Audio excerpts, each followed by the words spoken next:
Hi, welcome to Lash Class. Political ideas concepts and ഐഡിയോളജീസിലെ അഞ്ചാമത്തെ മൊഡ്യൂളിലെ ഫസ്റ്റ് പാർട്ടാണ് നമ്മൾ നോക്കുന്നത്. ഡെമോക്രസി എന്ന കൺസെപ്റ്റിനെ കുറിച്ചിട്ടാണ് ഈ ഒരു സെക്ഷനിൽ പറയുന്നത്.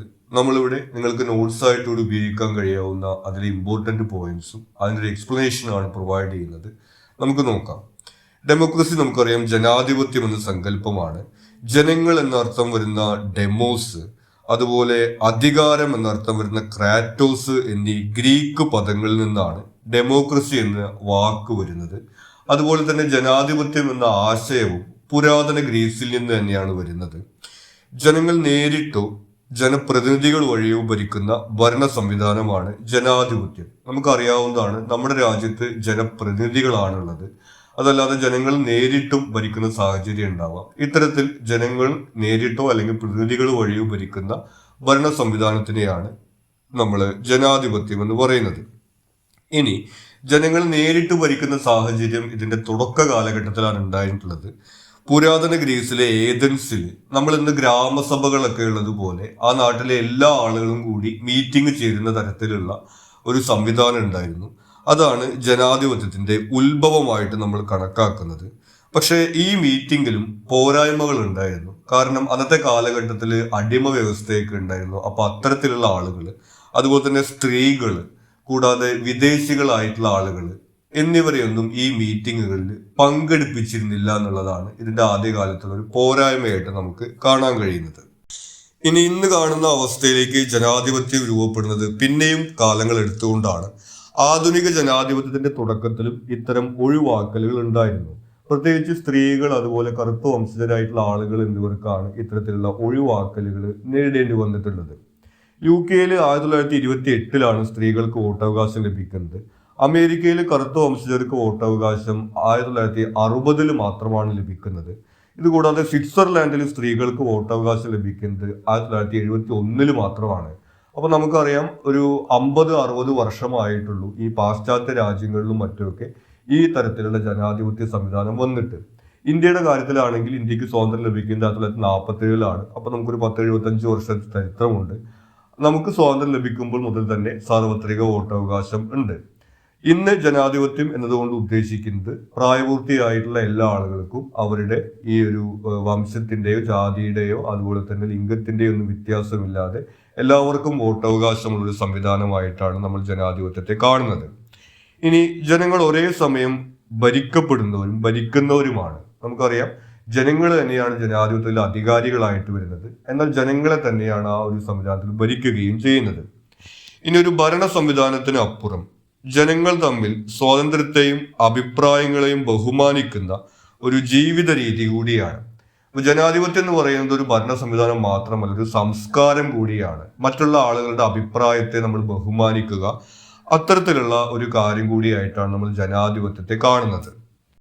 ഇനി നമുക്ക് രണ്ട് തരത്തിലുള്ള ജനാധിപത്യമാണ് പ്രധാനമായിട്ടുള്ളത്. ഒന്ന് ഡയറക്റ്റ് ഡെമോക്രസിയും അതുപോലെ ഇൻഡയറക്റ്റ് ഡെമോക്രസിയുമാണ്. ഡയറക്റ്റ് ഡെമോക്രസി പാർട്ടിസിപ്പേറ്ററി അല്ലെങ്കിൽ പങ്കാളിത്ത ജനാധിപത്യം എന്നും പറയുന്നു.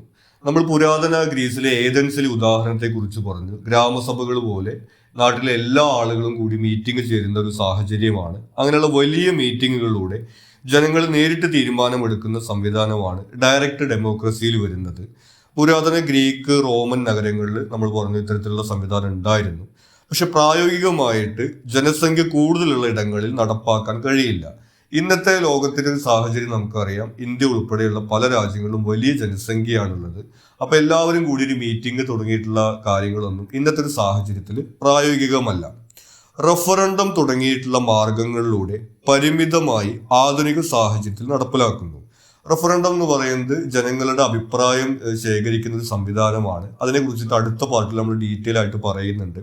അത്തരത്തിലുള്ള മാർഗങ്ങളിലൂടെ പരിമിതമായിട്ട് ആധുനിക സാഹചര്യങ്ങളിൽ ഈ ഡയറക്റ്റ് ഡെമോക്രസിയുടെ സ്വഭാവങ്ങൾ നിലനിൽക്കുന്നുണ്ട്. പ്രത്യേകിച്ച് സ്വിറ്റ്സർലാൻഡ്, അതുപോലെ തന്നെ അമേരിക്ക തുടങ്ങിയിട്ടുള്ള രാജ്യങ്ങളിലാണ് ഇത്തരം സംവിധാനങ്ങൾ ഉള്ളത്. അപ്പൊ ഡയറക്റ്റ് ഡെമോക്രസി നമ്മൾ പറയുന്നത് അത് ഒരു കൺസെപ്റ്റ് എന്നുള്ള രീതിയിൽ എല്ലാ ആളുകളും കൂടിച്ചേർന്നുകൊണ്ടുള്ള ഭരണരീതിയാണ്. പക്ഷെ ആധുനിക സാഹചര്യത്തിൽ അത്തരത്തിൽ നമുക്ക് നടപ്പിലാക്കാൻ കഴിയില്ല. പകരം കുറച്ചുകൂടി ജനങ്ങളുടെ ഇടപെടൽ കൂടുതലുള്ള ഒരു രീതി എന്നുള്ള രീതിയിലാണ് ഇന്നത്തെ കാലഘട്ടത്തിൽ നമ്മൾ ഡയറക്റ്റ് ഡെമോക്രസിയെ കാണുന്നത്. അടുത്തത് ഇൻഡയറക്റ്റ് ഡെമോക്രസിയാണ്. നമ്മൾ റെപ്രസെന്റേറ്റീവ് അല്ലെങ്കിൽ പ്രാതിനിധ്യ ജനാധിപത്യം എന്നും പറയുന്നു. ഇന്ത്യ ഉൾപ്പെടെയുള്ള ഒട്ടുമിക്ക രാജ്യങ്ങളിലും ഇത്തരത്തിലുള്ള ഒരു സംവിധാനം തന്നെയാണ് നിലനിൽക്കുന്നത്. നിശ്ചിതമായ കാലത്തേക്ക് തെരഞ്ഞെടുക്കപ്പെടുന്ന ജനപ്രതിനിധികൾ ഭരണം നിർവഹിക്കുന്നു. നമുക്കറിയാം, നമ്മുടെ ജനപ്രതിനിധികളെയാണ് തിരഞ്ഞെടുക്കുന്നത്. അത് നിശ്ചിത കാലത്തേക്കാണ്. നമ്മുടെ നാട്ടിലാണെങ്കിൽ 5 വർഷത്തേക്കാണ്. ചില നാട്ടിൽ അത് 4 വർഷം 6 വർഷം എന്നുള്ള വ്യത്യാസമുണ്ട്. അങ്ങനെ ഒരു നിശ്ചിതമായ കാലത്തേക്ക് ജനപ്രതിനിധികളെ തിരഞ്ഞെടുത്തുകൊണ്ട് അവർ നടത്തുന്ന ഭരണമാണ് ഇൻഡയറക്റ്റ് ഡെമോക്രസിക്കകത്ത് വരുന്നത്. ആധുനിക സാഹചര്യത്തിൽ പ്രായോഗികമായ രീതിയാണ്.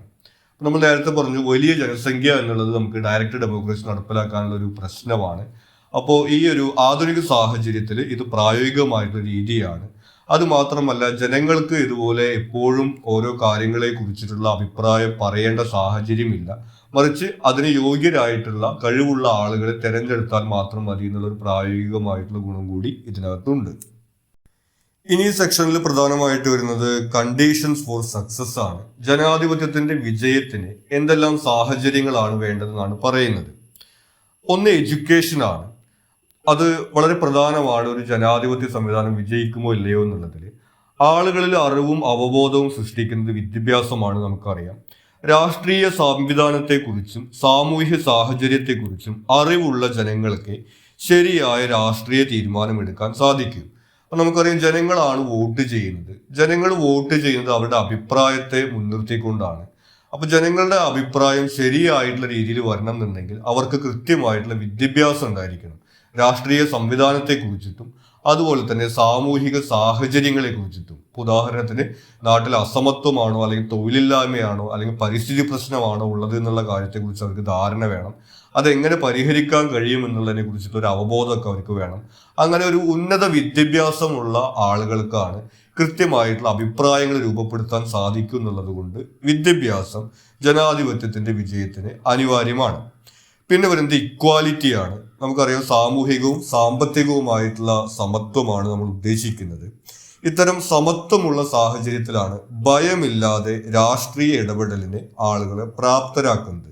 ഭയം എന്ന് പറയുന്നത് ആളുകൾ അധികമായിട്ടുള്ള ദാരിദ്ര്യത്തിലോ അല്ലെങ്കിൽ തൊഴിലില്ലായ്മയിലോ ഒക്കെ ആണെന്നുണ്ടെങ്കിൽ അവരവരുടെ അതിജീവനവുമായി ബന്ധപ്പെട്ട കാര്യങ്ങളിലായിരിക്കും കൂടുതൽ ഫോക്കസ് ചെയ്യുന്നത്.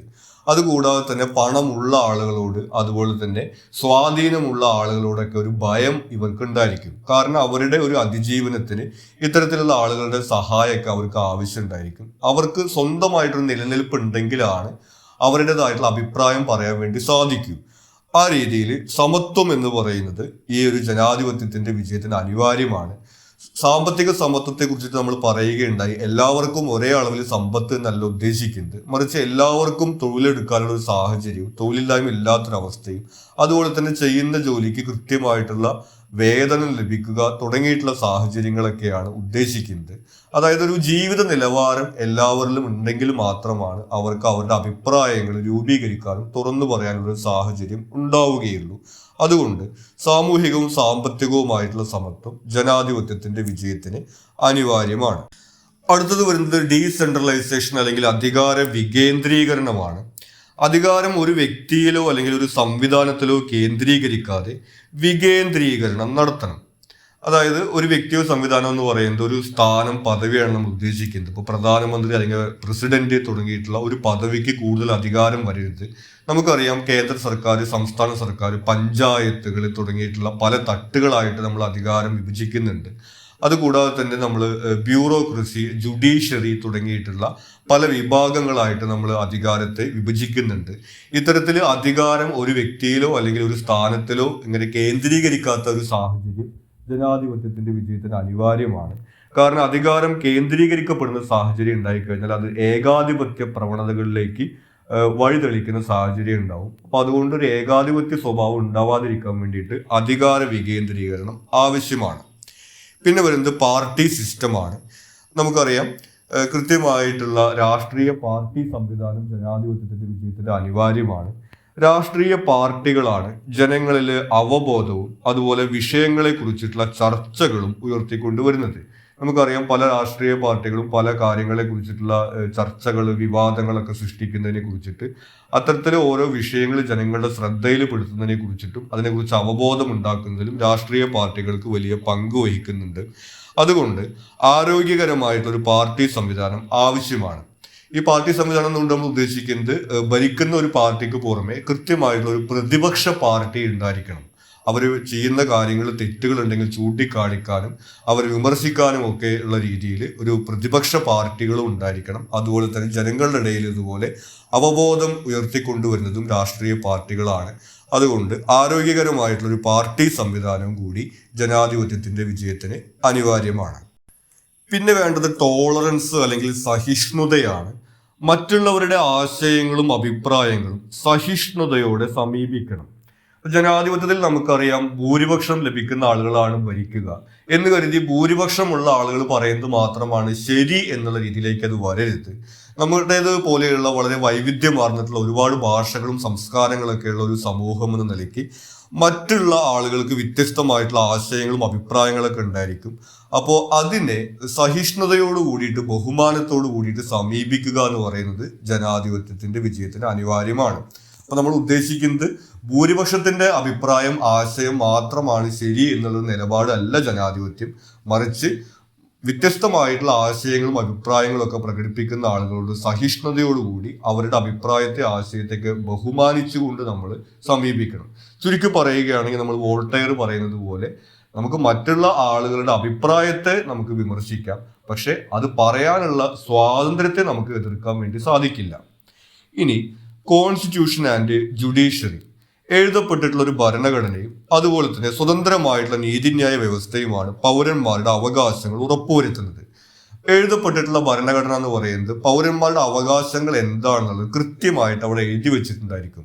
അതില്ല എന്നുണ്ടെങ്കിൽ നമുക്ക് വ്യത്യസ്ത കാലഘട്ടങ്ങളിൽ ചിലപ്പോൾ അവകാശങ്ങൾ ഉണ്ട് ഇല്ല എന്നുള്ള സാഹചര്യം ഉണ്ടായിരിക്കും. അതുകൂടാതെ തന്നെ സ്വതന്ത്രമായിട്ടുള്ള ഒരു നീതിന്യായ വ്യവസ്ഥ ഉണ്ടെങ്കിലാണ് ഇത്തരം അവകാശങ്ങൾ ലംഘിക്കപ്പെടുന്ന സാഹചര്യങ്ങൾ നമുക്ക് ചോദ്യം ചെയ്യാനും അതുപോലെ ഈ ഭരണകൂടത്തെ തന്നെ നമുക്ക് ചോദ്യം ചെയ്യാനൊക്കെയുള്ള സാഹചര്യങ്ങൾ ഉണ്ടാവുക. അതുകൊണ്ട് എഴുതപ്പെട്ടിട്ടുള്ള ഒരു ഭരണഘടനയും സ്വതന്ത്രമായിട്ടുള്ള നീതിന്യായ വ്യവസ്ഥയും കൂടി ഈ ജനാധിപത്യത്തിന്റെ വിജയത്തിന് അനിവാര്യമാണ്. അടുത്തത് വരുന്നത് ഫ്രീ പ്രസ് അല്ലെങ്കിൽ സ്വതന്ത്രമായിട്ടുള്ള മാധ്യമ പ്രവർത്തനമാണ്. നമുക്കറിയാം മാധ്യമങ്ങളിലൂടെയാണ് ജനങ്ങൾ കാര്യങ്ങളെ കുറിച്ച് അറിയുന്നത്. ജനങ്ങൾക്ക് പക്ഷപാതിത്വമില്ലാതെ വിവരങ്ങൾ നൽകുന്നത് മാധ്യമങ്ങളാണ്. അപ്പോൾ മാധ്യമങ്ങൾ ഈ സർക്കാർ പറയുന്ന കാര്യങ്ങൾ മാത്രം പറയുക അല്ലെങ്കിൽ സർക്കാരിനെ മാത്രം ന്യായീകരിക്കുക എന്നുണ്ടെങ്കിൽ അത് ജനങ്ങൾക്ക് എല്ലാ കാര്യങ്ങളും അറിയാൻ കഴിയുന്ന ഒരു സാഹചര്യം ഉണ്ടാക്കില്ല. അപ്പോൾ മാധ്യമങ്ങൾ സ്വതന്ത്രമായിട്ട് ഭരണകൂടത്തെ ഉൾപ്പെടെ വിമർശിക്കാനുള്ള സ്വാതന്ത്ര്യം അവർക്ക് ഉണ്ടെങ്കിലാണ് ജനങ്ങൾക്ക് കാര്യങ്ങളെ കുറിച്ചിട്ടുള്ള വ്യക്തമായിട്ടൊരു അവബോധം ഉണ്ടാവുള്ളൂ. അതുകൊണ്ട് തന്നെ ഈ പൊതുജന അഭിപ്രായം രൂപപ്പെടുത്തുന്നതിൽ നിർണായകമായിട്ടുള്ള ഒരു പങ്കാണ് മാധ്യമങ്ങൾ വഹിക്കുന്നതുകൊണ്ട് സ്വതന്ത്രമായിട്ടുള്ള മാധ്യമ പ്രവർത്തനം ജനാധിപത്യത്തിന്റെ വിജയത്തിന് അനിവാര്യമാണ്. പിന്നെ വരുന്നത് ഇമ്പാർഷ്യൽ ഇലക്ഷൻസ് ആണ്. അതായത് പക്ഷപാതിത്വമില്ലാത്ത, കൃത്രിമങ്ങളില്ലാത്ത തെരഞ്ഞെടുപ്പുകളാണ് നടക്കപ്പെടേണ്ടത്. സ്വതന്ത്രവും സമയാനിഷ്ഠവുമായിട്ടുള്ള തെരഞ്ഞെടുപ്പുകൾ നടത്തണം. അതായത് 5 വർഷമാണെങ്കിൽ 5 വർഷം അല്ലെങ്കിൽ എത്ര സമയമാണ് കാലാവധി ഉണ്ടെങ്കിൽ കൃത്യമായിട്ട് തെരഞ്ഞെടുപ്പുകൾ നടത്തണം. അതുകൂടാതെ തന്നെ ആ തെരഞ്ഞെടുപ്പുകൾ അട്ടിമറികളൊന്നുമില്ലാതെ സ്വതന്ത്രമായിട്ട് നടത്തണം. എന്നാൽ മാത്രമാണ് ആളുകൾക്ക് ജനാധിപത്യത്തിൽ വിശ്വാസം ഉണ്ടായിരിക്കുള്ളൂ. ഇപ്പോൾ കള്ളവോട്ടുകൾ നടത്തി അല്ലെങ്കിൽ അഴിമതികൾ നടത്തി എന്നുള്ള കാര്യങ്ങളാണ് ആളുകൾ കരുതുന്നുണ്ടെങ്കിൽ ആളുകൾക്ക് ജനാധിപത്യത്തിൽ വിശ്വാസം നഷ്ടപ്പെടുന്ന ഒരു സാഹചര്യം ഉണ്ടായിരിക്കും. ജനാധിപത്യത്തിലെ ആളുകൾക്ക് വിശ്വാസം നഷ്ടപ്പെട്ടു കഴിഞ്ഞാൽ പിന്നെ അടുത്തതായിട്ട് അവർ അക്രമത്തിന്റെ പാതയാണ് സ്വീകരിക്കുക. കാരണം വോട്ട് ചെയ്തിട്ട് കാര്യമില്ല എന്ന് പറഞ്ഞു കഴിഞ്ഞാൽ പിന്നെ വിപ്ലവത്തെ കുറിച്ചൊക്കെ ആളുകൾ ചിന്തിക്കാൻ തുടങ്ങും. അതുകൊണ്ട് ആളുകൾക്ക് ജനാധിപത്യത്തിൽ വിശ്വാസം നിലനിർത്തണം എന്നുണ്ടെങ്കിൽ അവിടെ സമയബന്ധിതമായിട്ട് അതുപോലെ തന്നെ സ്വതന്ത്രമായിട്ടുള്ള തെരഞ്ഞെടുപ്പുകൾ നടത്തുന്ന ഒരു സാഹചര്യം ഉണ്ടായിരിക്കണം. ഇത്രയും കാര്യങ്ങളാണ് നമുക്ക് ഈ ഒരു സെക്ഷനിൽ ഇമ്പോർട്ടൻ്റ് ആയിട്ട് വരുന്നത്. നിങ്ങൾക്ക് മറ്റെന്തെങ്കിലും സംശയങ്ങളോ സജഷൻസോ ഉണ്ടെങ്കിൽ നിങ്ങൾ കമൻറ്റ് ചെയ്യുക. കൂടാതെ ഈ ചാനൽ നിങ്ങളൊരു സബ്സ്ക്രൈബ് ചെയ്തിട്ടില്ലെങ്കിൽ സബ്സ്ക്രൈബ് ചെയ്യുക. Thank you.